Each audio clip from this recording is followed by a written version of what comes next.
بالله من الشيطان الرجيم بسم الله الرحمن الرحيم إن الذين كفروا سواء عليهم أأنذرتهم أم لم تنذرهم لا يؤمنون۔ سورہ بقرہ کی تفسیر شروع ہے۔ سورہ بقرہ کی ابتدائی 5 آیتوں میں اللہ تعالیٰ نے ایک جماعت یعنی پکے مومنین کا بیان فرمایا تھا۔ اب یہاں سے دوسری جماعت پکے کافروں کے بارے میں بیان ہے، اور ٹوٹل 15 آیتوں میں یہ بیان جاری ہے۔ 2 آیتوں میں پکے کافروں کے متعلق تفصیل ہے، اور اس کے بعد 13 آیتوں میں منافقین کا تذکرہ ہے۔ گویا کہ سورہ بقرہ کی ابتدا میں 3 جماعتوں کا ذکر ہوا۔ ایک پہلی جماعت پکے مومن، اور دوسری جماعت پکے کافر، اور تیسری جماعت ہے منافقین کا۔ اور منافقین کے پھر 2 گروہ ہیں۔ ایک تو وہ ہیں جو پکے کافر ہی ہیں اور پکے ضدی اور کفر پہ جمے ہوئے ہیں، اور کبھی ایمان کا خیال انہیں نہیں آیا۔ اور دوسری قسم منافقین کا وہ ہے کہ جو فوائد کو دیکھ کے اسلام کی طرف ان کا میلان ہوتا ہے، اور پھر کچھ مشکلات دیکھ کے کفر کی طرف ان کا میلان ہو جاتا ہے۔ دونوں گروہوں کی تفصیل ہے۔ ان الذین کفروا سواء علیہم، بے شک جو لوگ کافر ہوئے ان پر برابر ہے، انذرتہم ام لم تنذرہم، کہ آپ ان کو ڈرائے یا نہ ڈرائے، لا یؤمنون، وہ ایمان نہیں لائیں۔ اس آیت میں ان کافروں کے بارے میں ہیں جو مخصوص قسم کے ہیں۔ اللہ تعالیٰ کے علم میں چند مخصوص قسم کے افراد ہیں کہ کبھی انہیں ایمان کی دولت نصیب نہیں ہوگا، ان کا تذکرہ ہے، ان کا ذکر ہے۔ اسی لیے اللہ تعالیٰ نے بڑی تاکید کے ساتھ فرمایا ان الذین کفروا، جو لوگ کافر ہوئے، سواء علیہم، ان پر برابر۔ اس آیت میں ایک بات یہ معلوم ہوئی کہ اسلام کے احکامات بندہ کسی اور کو پہنچاتا ہے، اسے دعوت دیتا ہے دین کا، اسلام کا، تو دعوت دینے کا ثواب بہرحال اسے مل جائے گا، لیکن سامنے والا بندہ مانے یا نہ مانے اس کی اپنی قسمت ہے۔ اسی وجہ سے یہاں پر فرمایا سواء علیہم، سواء علیک نہیں فرمایا اے پیغمبر آپ کے لیے برابر نہیں، بلکہ سواء علیہم، ان پر برابر ہے، آپ ڈرائیں نہ ڈرائیں، کیونکہ نبی علیہ السلام کا کام ہے امت تک احکامات پہنچانا، تو پہنچانے میں ثواب مل جائے گا، باقی وہ سامنے والا بندہ مانے یا نہ مانے یہ ان کا معاملہ ہے۔ اس لیے فرمایا سواء علیہم انذرتہم ام لم تنذرہم، آپ ان کو ڈرائیں یا نہ ڈرائیں۔ نذیر، انذار، اس کا مطلب ہے ڈرانا، ڈرانے والا۔ یہ تو اردو میں اس کی تعبیر ہے۔ حقیقت میں نذیر اس ڈرانے کو کہتے ہیں جس میں شفقت ہو، جس میں محبت ہو، جس میں دوسرے کا فائدہ ہو اور نقصان دہ چیزوں سے اسے دور کیا جائے، اس کو کہا جاتا ہے نذیر۔ ویسے بندہ تو چور سے بھی ڈرتا ہے، چور بھی تو ڈرانے والا ہے، لیکن اصطلاح میں اسے نذیر نہیں کہا جاتا۔ جس طرح استاد اپنے شاگرد کو ڈراتا ہے کہ یہ کام نہ کرو یا آپ کے لیے نقصان دہ ہے، یا والدین بچوں کو ڈراتے ہیں جس میں شفقت بھی ہوتی ہے، تو نبی علیہ السلام یا مومنین جو احکامات بتاتے ہیں اور اللہ تعالیٰ کے عذاب سے ڈراتے ہیں، وہ شفقت کی بنیاد پر ہے، اور اس میں خاص خوف اور مطلقاً ڈرانا یہ مراد اس میں نہیں۔ انذرتہم ام لم تنذرہم لا یؤمنون، وہ ایمان نہیں لائیں گے۔ یہ مخصوص قسم کے کافر تھے اللہ تعالیٰ کے علم میں کہ ان کے لیے سب کچھ یہ برابر تھی۔ ختم اللہ علی قلوبہم وعلی سمعہم وعلی ابصارہم۔ اس آیت میں اللہ تعالیٰ نے فرمایا کہ اللہ ان کے دلوں پر مہر لگایا ہے، ان کے کانوں پر، ان کے آنکھوں پر پردہ ہے، وَلَهُمْ عَذَابٌ عَظِيمٌ، ان کے لیے دردناک عذاب۔ ختم کہتے ہیں مہر کو، اور مہر اس وقت لگایا جاتا ہے کہ جب وہ کام مکمل ہو، اس میں مہر لگانے کے بعد کوئی اضافہ نہیں ہوتا ہے، نہ کوئی چیز سے کم کی جاتی ہے نہ اس میں کسی چیز کا اضافہ ہوتی ہے۔ اس کا مطلب ہے کہ ہر طرف سے بالکل اسے بند کیا گیا۔ تو یہاں ختم کی نسبت اللہ نے دل کی طرف کر دیا، کیونکہ دل کے لیے کوئی خاص راستہ نہیں ہے۔ دل میں جو خیالات آتے ہیں وہ کہیں سے بھی آ سکتے ہیں، دائیں بائیں اوپر نیچے، ہر طرف سے یہ خیالات آتے رہتے ہیں۔ اس لیے ختم کا نسبت قلوب کی طرف کر دیا کہ جس طرح مہر ہر طرف سے بند کرتا ہے، کوئی خاص جہت نہیں، اسی طرح دل کے راستے ان کے بند ہو گئے، کہیں سے بھی حق بات ان کے دل کے اندر داخل نہیں ہوتا۔ اور اسی طرح کان کے لیے، کان سے بندہ آوازیں سنتا ہے، تو آواز کے لیے کوئی خاص جہت نہیں، اوپر سے کوئی آواز دے بھی بندہ سنتا ہے، نیچے دائیں بائیں اوپر ہر طرف سے بندہ آواز سنتا ہے، اس کی کوئی خاص جہت نہیں۔ اس لیے اس کی یہاں بھی ختم کی نسبت اس کی طرف کر دیا کہ اللہ نے ان کے کانوں پر بھی مہر لگا دیا، جو حق بات وہ سنتے نہیں، نہ ان کے دل میں حق بات آئے گی، نہ ان کے کانوں میں حق بات آ جائے گی۔ وَعَلَىٰ أَبْصَارِهِمْ غِشَاوَةٌ، اور ان کے آنکھوں پر پردہ ہے۔ یہاں پر آنکھ کی طرف اللہ تعالیٰ نے غشاوہ پردہ کی نسبت کر دیا، اس وجہ سے کہ آنکھوں کی جہت معلوم ہے، وہ سامنے سے، کیونکہ اوپر نیچے یا پیچھے سے بندہ کو کچھ نظر نہیں آتا، آنکھوں کی جہت متعین ہے، اس جہت میں آنکھیں ہوں اور اس جہت کی طرف متوجہ ہوں تب کچھ دکھائی دیتا ہے۔ اس لیے پردے کا ذکر فرمایا کہ جب پردہ ہو تو بس پھر آنکھوں کو کچھ نظر نہیں آتا اور اس کا جہت بھی معلوم ہے، اور بخلاف آواز کے اور خیالات کے کہ پردہ ان کے لیے کوئی رکاوٹ نہیں ہوتا۔ اس لیے ایک مخصوص قسم کا مہر ہے جو اللہ تعالیٰ کافروں کے دلوں پر اور ان کے کانوں پہ لگا دیا، اور ایک مخصوص پردہ ہے ان کے آنکھوں پہ اللہ تعالیٰ نے ڈال دیا۔ اب نہ یہ حق بات سوچیں گے، نہ حق بات سنیں گے، اور نہ حق بات انہیں نظر آ جائے گی۔ اس لیے فرمائے وَلَهُمْ عَذَابٌ عَظِيمٌ، اور ان کے لیے بہت بڑا عذاب ہوگا۔ ان دو آیتوں میں اللہ تعالیٰ نے مختصراً کفار کا ذکر فرمایا جو پکے کافر ہے، اس لیے کہ پکے کافر تو سب کو معلوم ہے کہ فلاں فلاں کافر ہے، اور ان کو بھی کوئی شک و شبہ نہیں اپنے کفر میں، وہ اپنے ان اعتقادات پر، انہی نظریات پر، انہی اعمال پر وہ پختہ ہیں اور اسی پر جمے ہوئے ہیں۔ اس لیے مختصر طور پر اللہ تعالیٰ نے صرف 2 آیتوں میں ان کا ذکر فرمایا، اور اس کے بعد 13 آیتوں میں منافقین کی تفصیل بیان فرمائی۔ ان 2 پارٹیوں کے بعد، مومنین کی صفات کے بعد اور کفار کے بیان کے بعد، اللہ تعالیٰ نے منافقین کا ذکر فرمایا۔ اس کی وجہ یہ ہے کہ منافق ایک لحاظ سے اپنے آپ کو مومن کہتے تھے اور ایک لحاظ سے وہ کافر ہی تھے، تو ان کی 2 جہتیں تھیں، اس لیے ان دونوں جماعتوں کے بعد تیسری جماعت منافقین کا ذکر فرمایا۔ اور منافق کون ہوتا ہے؟ جو منافق اعتقادی کہلاتا ہے، یہ وہ بندہ ہے جو زبان سے تو کلمہ پڑھ لیتا ہے، کلمہ توحید کا اقرار کرتا ہے، نبی علیہ السلام کی رسالت کا اقرار کرتا ہے، کلمہ پڑھتا ہے، بلکہ مسلمانوں کے ساتھ وہ نماز بھی پڑھتا ہے، لیکن عقیدے کے لحاظ سے وہ کفار کے ساتھ ہے، بالکل وہی کفری عقیدہ رکھتا ہے، اس لیے یہی منافق ہی کہلاتا ہے، منافق اعتقادی، اور جس کے لیے ہے ان المنافقین فی الدرک الاسفل من النار، جو اعلان ہے کہ بالکل جہنم کے نچلے طبقے میں ہوں گے۔ اب ایک ہے منافق عملی، جو عملاً منافقین کے ساتھ ہے، جس طرح حدیث میں آیت المنافق 3 منافق 3 علامات ہے، اور ان علامات کو اگر ہم دیکھیں تو بہت سارے مسلمانوں میں پائے جاتے ہیں۔ جب بات کرے تو جھوٹ بولے، وعدہ کرے وعدہ خلافی کرے، تو اس کے ساتھ امانت رکھی جائے، امانت میں خیانت ہو، اور بعض روایت کے مطابق جب گفتگو کرے تو گالم گلوچ پہ اتر آئے، گالیاں بکے۔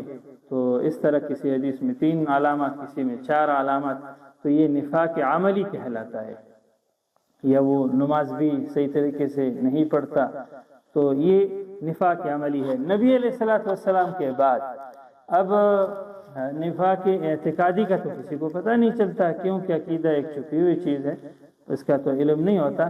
البتہ کچھ ایسے علامات ہیں کہ ان کو دیکھ کے بندہ یہ اندازہ لگا سکتا ہے یہ نفاق عملی ہے، جسے زندیق یا ملحد کہا جاتا ہے، جو بظاہر اور زبان کے سے تو وہ کلمہ کا اقرار کرتا ہے، وہ توحید کا مدعی ہے، لیکن ان کے اعمال دیکھے جائیں تو ایسا لگتا ہے کہ یہ کافر ہے، تو ایسے لوگوں کو پھر ملحد یا زندیق کس طرح کہا جاتا ہے؟ وَمِنَ النَّاسِ مَن يَقُولُ میں ان کا بیان ہے، وَمِنَ النَّاسِ بعض لوگ ایسے ہیں مَن يَقُولُ آمَنَّا جو کہتے ہیں ہم نے ایمان لایا۔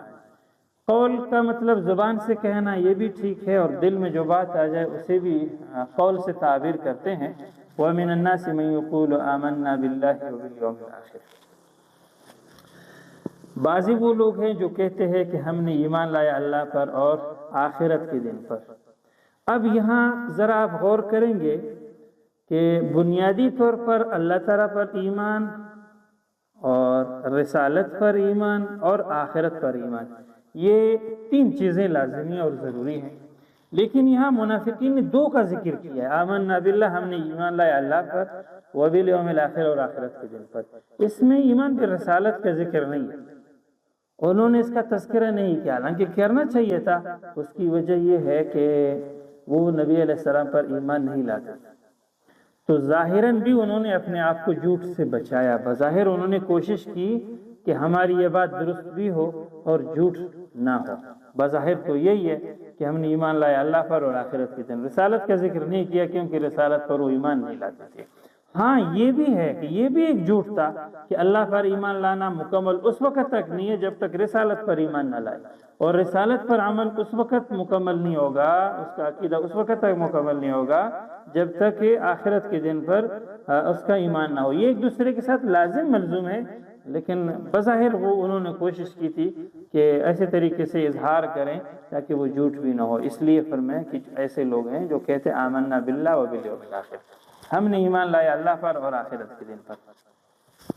یہاں الفاظ میں اگر آپ غور کریں گے، من یقول جو کہتا ہے، یقول واحد کا صیغہ ہے اور آمنا یہ جمع کا صیغہ ہے۔ اصل میں یہ جو من کا لفظ ہے من موصولہ، یہ من واحد اور جمع یہ مشترک ہے، سب کے لیے استعمال ہوتا ہے۔ تو یقول مفرد لایا من کے لفظ دیکھتے ہوئے، اور آمنا جمع لایا من کے معنی کو دیکھتے ہوئے، اس کی طرف خیال کرتے ہوئے، اس لیے اس طرح یہ جملہ لایا گیا، من یقول آمنا باللہ وبالیوم الآخر وما هم بمؤمنین، اور وہ ہرگز مومن نہیں، وہ ایمان لانے والے نہیں۔ اللہ تعالیٰ فرماتے ہیں بظاہر زبان سے تو یہی کہتے ہیں ہم نے اللہ پر ایمان لایا اور آخرت کے دن پر ایمان لایا، حقیقت میں وہ مومن نہیں ہے۔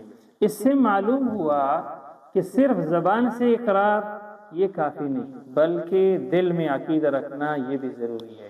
اس لیے فرمایا کہ بعض لوگ اس طرح کے اقرار کرتے ہیں اور حقیقت میں ان کا آخرت پر کوئی عقیدہ نہیں ہے، اللہ پر ان کا کوئی ایمان نہیں ہے۔ یخادعون اللہ والذین آمنوا، وہ اپنی اس عمل سے بظاہر وہ دھوکہ دیتے ہیں اللہ تعالیٰ کو اور ایمان والوں کو۔ ویسے تو دھوکہ کا مطلب ہے کہ آپ کوئی ایسا عمل کرے کہ سامنے والوں کو پتہ نہ چلے، اور آپ کوئی ایسے چال چلائیں کہ سامنے والے کو پتہ نہ چلے۔ یہاں تو اللہ تعالیٰ کو وہ دھوکہ دے رہے ہیں۔ کیسے اللہ کو دھوکہ دے رہے ہیں؟ اللہ تعالیٰ تو ان چیزوں سے پاک ہے۔ اصل میں یخادعون بمعنی یخدعون، یہ گویا کہ خود اپنے آپ کو ہی دھوکے میں ڈالے ہوئے ہیں، اور اپنے گمان کے مطابق وہ یہی سمجھ رہے تھے کہ اللہ کو نعوذ باللہ ان چیزوں کا پتہ نہیں چلے گا، اور حقیقت میں وہ اس طرف توجہ نہیں دی کہ اللہ تعالی ہمارے ان اعتقادیات سے واقف ہے۔ اور دوسری بات ہے یخادعون اللہ بمعنی یخادعون رسول اللہ، کیونکہ اللہ کو دھوکہ دینا تو ان کے لیے مشکل، اصل میں وہ دھوکہ دیتے ہیں رسول اللہ صلی اللہ علیہ وسلم، تو رسول کو دھوکہ دینا ایسا ہی ہے جیسے کہ اللہ تعالیٰ کو دھوکہ دینا، کیونکہ رسول کا انکار گویا کہ اللہ کی انکار، رسول کے ساتھ اللہ کی اطاعت ہے، یہ دوسرے کے ساتھ لازم ملزوم ہے۔ اور ایمان والوں کو بھی وہی دھوکہ دے رہے تھے کہ ہم تو ایمان لائے، حقیقت میں وہ ایمان نہیں لائے تھے۔ وما يخدعون الا انفسهم وما يشعرون، اللہ تعالیٰ نے فرمایا کہ وہ دھوکہ نہیں دیتے مگر اپنے آپ کو، لیکن ان کا اس کو شعور نہیں ہے۔ بس اوقات ایسا بھی ہو جاتا ہے کہ ایک بندہ کوئی کام کر رہا ہے اور وہ اس کام کو صحیح سمجھتا ہے، حقیقت میں ایسا نہیں ہے، وہ غلط ہی ہے۔ جیسے ایک چور ہے اور وہ اپنی اس چوری کے لیے بھی بہت سارے دلائل اکٹھے کیے ہیں کہ ہمارے چوری کی وجہ یہ ہے، یہ ہے، یہ ہے، یہ ہے، اور اس کا یہ مطلب تو نہیں ہے کہ واقعتاً اس کا یہ چوری کرنا بھی درست ہو، یا کوئی قتل کر لیتا ہے اور قتل کے لیے بھی وہ اپنے حساب سے دلائل تلاش کرتا ہے اور جواز ثابت کرنے کی کوشش کرتا ہے، تو یہ منافقین کا طریقہ ہے کہ ایک عمل غلط ہے، آپ اس کے 1000 دلائل پیش کریں پھر بھی وہ غلط ہی ہوگا، اور اس غلطی کا ان کو شعور بھی نہیں، ان کو سمجھ بھی نہیں کہ ہم یہ کام غلط کر رہے ہیں۔ اور وجہ کیا ہے؟ فرمایا فی قلوبہم مرض، ان کی دل میں مرض ہے، بیماری ہے۔ ویسے تو بیمار تو عموماً تو یہی ہے کہ جس میں انسانی اپنے اعتدال سے ہٹ جائے تو وہ بیمار کہلاتا ہے، یہاں ان کی دل بیمار ہے تو یہ روحانی مرض ہے کہ وہ اللہ تعالیٰ کے احکام سے دور ہیں، اللہ کے احکام پر عمل نہیں کر رہا، فزادہم اللہ مرضا، اللہ تعالیٰ نے ان کی اس مرض کو اور زیادہ کر دیا اور بڑھا دیا، یہ روحانی مرض نفاق والی۔ وَلَهُمْ عَذَابٌ أَلِيمٌ، ان کے لیے عذاب ہے، بہت سخت دردناک عذاب ہے، بِمَا كَانُوا يَكْذِبُونَ۔ اور یہاں ان کا مسئلہ تو کفر کا ہے، نفاق کا ہے، لیکن دردناک عذاب کا سبب اللہ تعالیٰ نے فرمایا بِمَا كَانُوا يَكْذِبُونَ، اس سبب سے کہ وہ جھوٹ بولتے تھے۔ یہ با سببیت کے لیے ہو، ما مصدریہ ہو تو پھر پورا جملہ کا معنی ہی ہوگا بِمَا كَانُوا يَكْذِبُونَ بِسَبَبِ كِذْبِهِمْ، یعنی اگر آپ غور کرے دیکھیں ان کی کفر اور نفاق یہ سبب ہے سزا کا، عذاب کا، جہنم میں داخل ہونے کا، لیکن اللہ تعالیٰ فرماتے ہیں کہ ان کو ہم نے سزا اس لیے دی کہ وہ جھوٹ بولتے تھے، بِمَا كَانُوا يَكْذِبُونَ بِسَبَبِ كِذْبِهِمْ، وہ جھوٹ بولتے تھے، کیونکہ کفر کی بنیاد بھی جھوٹ ہی ہے، اور کفر بندہ اس لیے اختیار کر لیتا ہے کہ اس کے لیے جھوٹے دلائل ہی پیش کرے گا، اگر بندہ سچ بولے تو کفر کی نوبت بھی نہیں آئے گا۔ وَإِذَا قِيلَ لَهُمْ لَا تُفْسِدُوا فِي الْأَرْضِ، جب ان سے کہا جائے کہ زمین میں فساد نہ کرو، قتل و غارت، لڑائی جھگڑے، یہ چیزیں نہ کرو، کہنے والے کون ہیں؟ اللہ تعالیٰ کی ذات ہے، یا نبی علیہ السلام یا مسلمان ہیں، مومنین صحابہ کرام رضی اللہ تعالیٰ عنہم، جب ان سے کہتے ہیں لا تفسدوا فی الارض، زمین میں فساد نہ کرو، قالوا انما نحن مصلحون، کہیں گے تحقیق بے شک ہم تو اصلاح کرنے والے ہیں، یعنی انہوں نے اپنی فساد کو اصلاح کا نام دے دیا۔ جیسے آج کل بھی بہت سارے ایسے ادارے ہیں جو بظاہر نقصان دے رہے ہیں اور بظاہر قتل و غارت کے سبب بن رہے ہیں اور بظاہر لوگوں کو بہت پریشان کر رہے ہیں، لیکن وہ اپنی اس عمل کو اصلاح کا نام دیتے ہیں کہ ہم تو صلح کر رہے ہیں، جی ہم تو یہ اچھے کام کر رہے ہیں۔ اصل میں یہ وہی منافقین کا طریقہ کار ہے کہ جو یہ بھی نہیں سمجھتے کہ ہم صحیح کام کر رہے ہیں یا غلط کر رہے ہیں۔ اس لیے اللہ نے فرمایا کہ الا انہم هم المفسدون، خبردار یہی لوگ ہی فساد کرنے والے ہیں، ولکن لا یشعرون، لیکن ان کو اپنے اس فساد کا بالکل پتہ بھی نہیں ہے کہ ہم یہ فساد کر رہے ہیں یا اصلاح کر رہے ہیں۔ وہ سمجھتے تو ہم اصلاح کر رہے ہیں، لیکن حقیقت میں انہیں کوئی شعور نہیں ہے، کوئی سمجھ نہیں ہے۔ اسی سے قانون بھی نکلا کہ بندہ ایک عمل کرتا ہے، اپنے اس عمل کو زبانی طور پر وہ جتنے ہی اچھے الفاظ میں پیش کرے تب بھی وہ عمل اچھا نہیں ہوگا جب تک اس کی حقیقت اچھا نہ ہو۔ جیسے میں نے پہلے عرض کر دیا ہے کہ ایک بندہ قتل کرتا ہے اور قتل کے لیے اچھے الفاظ استعمال کرتا ہے تو پھر بھی یہ قتل اچھا نہیں سمجھا جائے گا۔ اگر وہ ایک بندہ چوری کرتا ہے، ڈاکہ ڈالتا ہے اور اس کے لیے اچھے دلائل پیش کرتا ہے کہ جی میں چوری کر کے غریبوں کے ساتھ تعاون کرتا ہوں، مساجد تعمیر کرتا ہوں، طلباء کے ساتھ تعاون کرتا ہوں اور غریب مساکین کے ساتھ تعاون کرتا ہوں، اب اس کا مطلب تھوڑی یہ ہے کہ پھر چوری بھی جائز ہے اور ڈاکہ زنی بھی جائز ہے۔ جتنے بھی اچھے اچھے ارادے ہوں، جب ایک کام غلط ہے تو وہ غلط ہی ہوگا۔ جیسے یہاں پر انہوں نے اپنے فساد کو اصلاح کا نام دیا، اللہ نے فرمایا یہی لوگ فسادی ہیں لیکن ان کو اس کے فساد کا پتہ بھی نہیں ہے۔ وَإِذَا قِيلَ لَهُمْ آمِنُوا كَمَا آمَنَ النَّاسُ، اس آیت میں قانون اللہ تعالیٰ نے بیان فرمایا۔ وہ قانون یہ ہے کہ جب بھی اللہ تعالیٰ نے کوئی حکم، کوئی مسئلہ، کوئی بات کی وضاحت کی، اس کے لیے بطور نمونہ کچھ چیزیں پیش کی ہیں۔ جس طرح سورہ فاتحہ میں اہدنا الصراط المستقیم کی دعا تھی اور اس کے بعد صراط الذین انعمت علیہم، صراط القرآن، صراط الرسول، یہ نہیں صراط الذین منعم علیہم کا ذکر، یعنی شخصیات کا ذکر کر دیا۔ اشارہ کر دیا کہ کچھ نمونہ ہونا چاہیے، اس کے مطابق یہ چلے۔ یہاں پر بھی اللہ تعالیٰ نے منافقین کی ایمان کو درست قرار نہیں دیا، کیونکہ ان کی ایمان کے اندر خامیاں تھی، جو بظاہر زبانی طور پر وہ ایمان سمجھتے تھے، حقیقت میں ایمان نہیں تھا۔ اللہ تعالیٰ نے فرمایا اگر ایمان لانا ہے ایسے لاؤ جیسے لوگوں نے ایمان لایا ہے۔ لوگوں سے مراد حضرات صحابہ کرام رضی اللہ تعالیٰ عنہ، اور اسی سے ثابت ہو گیا کہ حضرات صحابہ کرام معیار حق ہے، اور وہ شریعت کے اور احکامات کی بنیاد ہے۔ ان کو دیکھ کے، ان کے طریقہ کار دیکھ کے بندہ اس کے مطابق چلے۔ اس لیے فرمایا وَإِذَا قِيلَ لَهُمْ آمِنُوا كَمَا آمَنَ النَّاسُ، اس طرح ایمان لاؤ جس طرح لوگوں نے ایمان لایا۔ وہ ایمان نہیں جو تمہاری زبانی ہے کہ آمنا باللہ، کہ ہم نے اللہ تعالیٰ پر ایمان لایا، وبالیوم الآخر، اور آخرت کے دن پر ایمان لایا، نہیں، اس طرح ایمان لاؤ جس طرح لوگوں نے ایمان لایا، کما آمن الناس۔ اور لوگوں سے مراد صحابہ کرام رضی اللہ تعالیٰ عنہ، اور صحابہ کرام معیار حق۔ جو لوگ کہتے ہیں کہ صحابہ معیار نہیں ہے، ہم ان کے طریقے پر نہیں ہے، وہ اس آیت پہ غور کریں اور اس آیت پر عمل کرنے کی کوشش کریں۔ اس لیے فرمایا جب ان سے کہا جائے اس طرح ایمان لاؤ جس طرح لوگوں نے ایمان لایا، قالوا انؤمن كما آمن السفهاء، تو وہ کہتے ہیں کہ ہم اس طرح ایمان لائے جس طرح بے وقوفوں نے ایمان لایا۔ نعوذ باللہ، حضرت صحابہ کرام رضی اللہ تعالیٰ عنہ کو انہوں نے بے وقوف کہا، بے وقوف سمجھا، اور اللہ تعالیٰ نے جواب میں کیا فرمایا، الا انہم هم السفهاء، خبردار یہی خود بے وقوف ہے، انہم بے شک وہ، ہم السفهاء وہی بے وقوف ہے۔ تو اس سے معلوم ہوا کہ اگر کوئی صحابہ کرام رضی اللہ تعالیٰ عنہ کو نہ مانے، انہیں بے وقوف کہے، انہیں سفیہ کہیں، انہیں ناسمجھ کہیں، حقیقت میں وہ خود ناسمجھ ہے۔ اگر کوئی خود بے وقوف بننا چاہتا ہے تو ٹھیک ہے، پھر جو کہنا ہے کہے، وَلَٰكِن لَا يَعْلَمُونَ، لیکن ان کے پاس علم نہیں، وہ جانتے نہیں۔ اگر وہ جانتے تو اس طرح کی بات نہ کہتے۔ اس سے یہ بات بھی ثابت ہوا کہ جن کے پاس علم ہے وہ صحابہ کو مانتے ہیں، جن کے پاس علم نہیں وہ نہیں مانتے۔ اب ظاہر ہے علم نہ ہو تو پھر جہل ہے، جہالت ہے۔ جاہل اگر کسی کا انکار کرے، نہ مانے، تو وہ اس کا اپنا ہی قصور ہے، اپنی ہی کمزوری ہے۔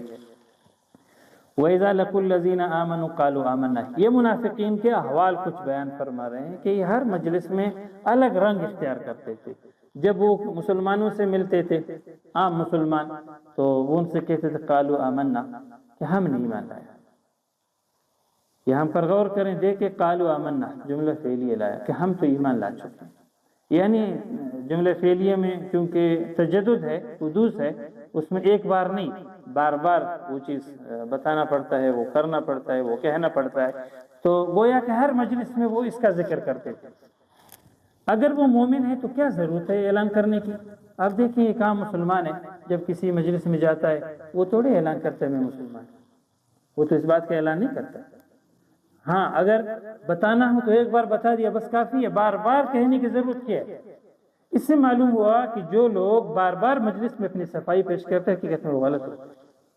بار بار اسی ضرورت پڑتی ہے کہ میں اپنی وضاحت کر دوں اور میں اپنی بات واضح کر دوں۔ اب دیکھیں یہاں پر یہ جب بھی مسلمانوں سے ملتے کہتے ہیں ہم نے ایمان لایا، تو بس آپ نے ایمان لایا تو ٹھیک ہے، اب یہ بار بار کہنے کی ضرورت کیا ہے؟ یہ جملے فعلیہ سے یہ بات سمجھ آ رہی ہے۔ وَإِذَا خَلَوْا إِلَىٰ شَيَاطِينِهِمْ، جب یہ اپنے شیاطین کے پاس جاتے ہیں۔ ویسے شیطان تو جنتی مخلوق ہے، جنات میں سے ہے، لیکن یہاں اس سے مراد ان کے سرداران ہیں، ان کے بڑے ہیں۔ ان کو شیاطین اس لیے کہا کہ جو شیطان کا کام ہے کہ اللہ تعالیٰ کی رحمتوں سے دور ہونا، تو یہ بھی وہی کام کرتے تھے۔ شیطان کے کام کرنے والے کو لوگ شیطان کہتے ہیں۔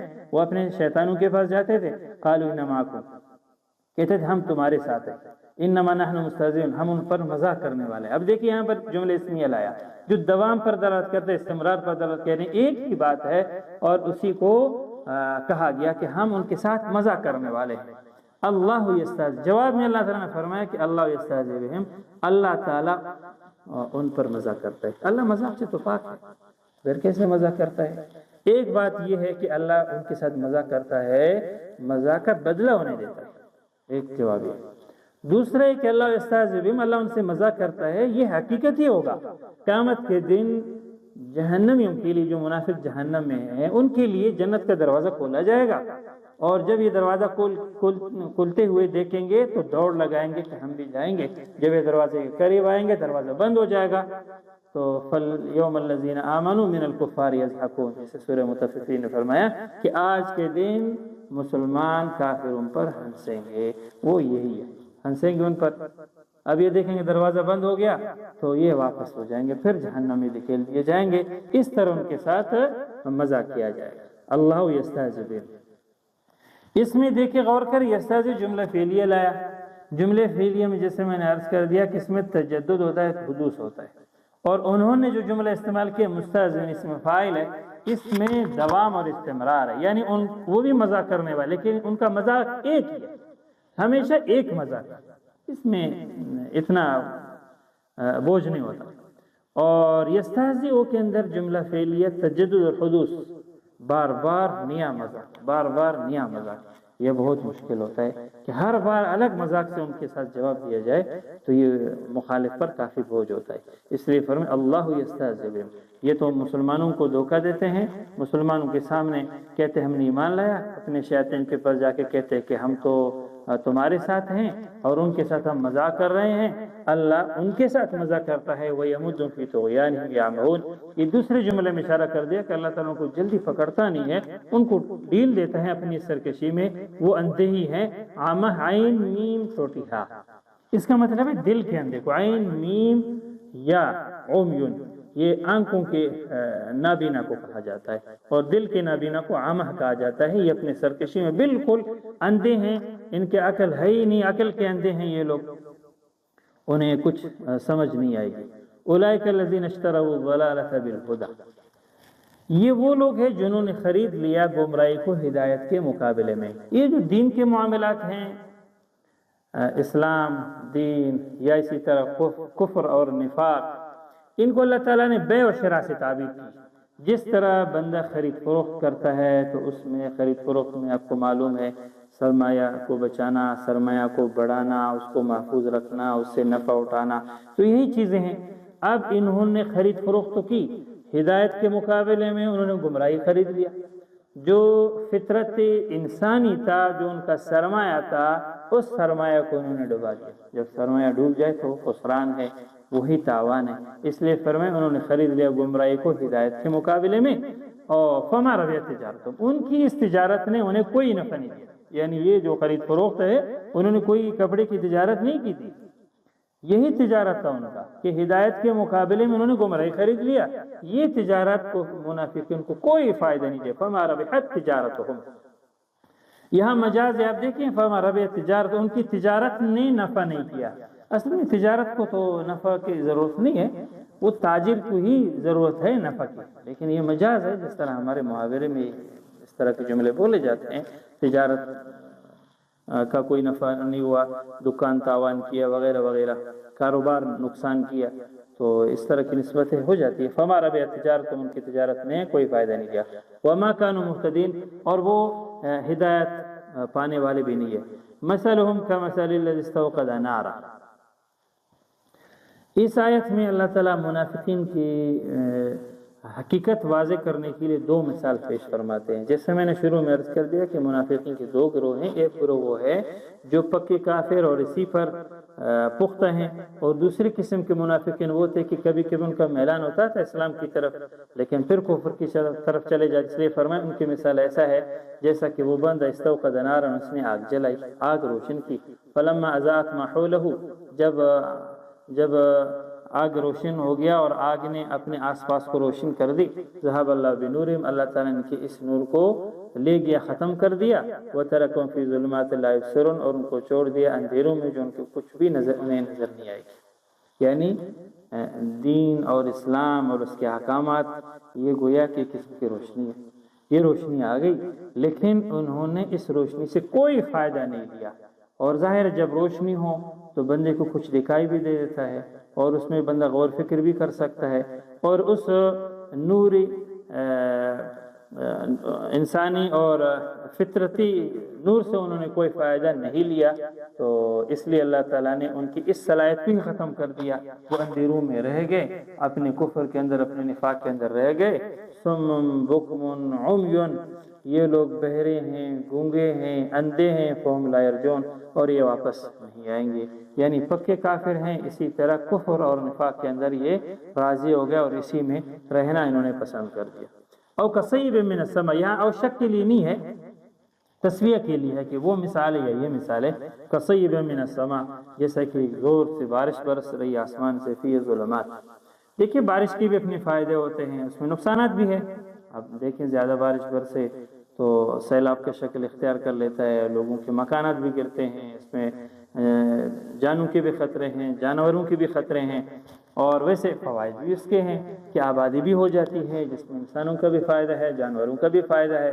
تو گویا کہ آسمان سے زور سے بارش برسی، فی ظلمات ورعد، اس میں اندھیرا بھی ہے، اندھیریاں بھی ہے کہ وہ بادلوں کی وجہ سے، ورعد وبرق، اور اس میں گرج ہے اور بجلی ہے، اور اس زور کی آواز کی وجہ سے یجعلون اصابعهم فی آذانہم، وہ اپنی انگلیاں اپنے کانوں میں ڈال دیتے ہیں، من السواء کہ حذر الموت، کڑک کے مارے، موت کے خوف سے کہ کہیں ایسا نہ ہو کہ آواز بہت زور سے آئے اور دماغ پھٹ جائے۔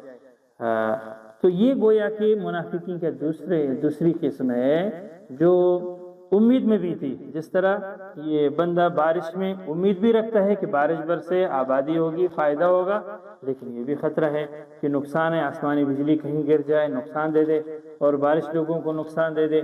تو اسلام کے اندر فوائد بھی ہیں اور بشارتیں، خوشخبریاں، اور اس میں وعید بھی ہیں، حدود وغیرہ، سزائیں۔ تو کفار دونوں حساب دیکھ کے اپنی حالات کے مطابق کبھی امید میں آ جاتے کہ ہم اسلام کی طرف جائیں، اور کبھی اسلام چھوڑ کے کفر کی طرف چلے جاتے تھے۔ واللہ محیط بالکافرین، اللہ تعالیٰ کافروں کا احاطہ کرنے والا ہے۔ یکاد البرق یخطف ابصارهم، قریب ہے کہ بجلی اچک لے ان کی آنکھیں لے جائے، ان کی روشنی اتنی تیز ہو۔ کلما اضاء لهم مشوا فیہ، جب روشنی ہوتی ہے تو اس میں چلتے ہیں، یعنی کوئی نفع ملتا ہے تو اس کی طرف میلان ہو جاتا ہے، اسلام کی طرف۔ وَإِذَا أَظْلَمَ عَلَيْهِمْ قَامُوا، اور جب یہ روشنی ختم، کوئی مشکلات آتے ہیں، قاموا، کھڑے ہو جاتے ہیں، یعنی نفع دیکھ کے آگے چلنا، اور پھر نفع کی امید نہ ہو رکنا، یہ منافقین کا کام ہے۔ وَلَوْ شَاءَ اللَّهُ لَذَهَبَ بِسَمْعِهِمْ وَأَبْصَارِهِمْ، اور اگر اللہ چاہے تو ان کی آنکھیں بھی لے جائے، ان کے کان بھی لے جائے، بِسَمْعِهِمْ، ان کے کان، وَأَبْصَارِهِمْ، ان کی آنکھیں، سارا ختم کرے۔ ان اللہ علی کل شیء قدیر، بے شک اللہ تعالیٰ تمام چیزوں پر قادر ہے۔ یہاں تک سورہ بقرہ کے 20 آیتیں مکمل ہو گئے۔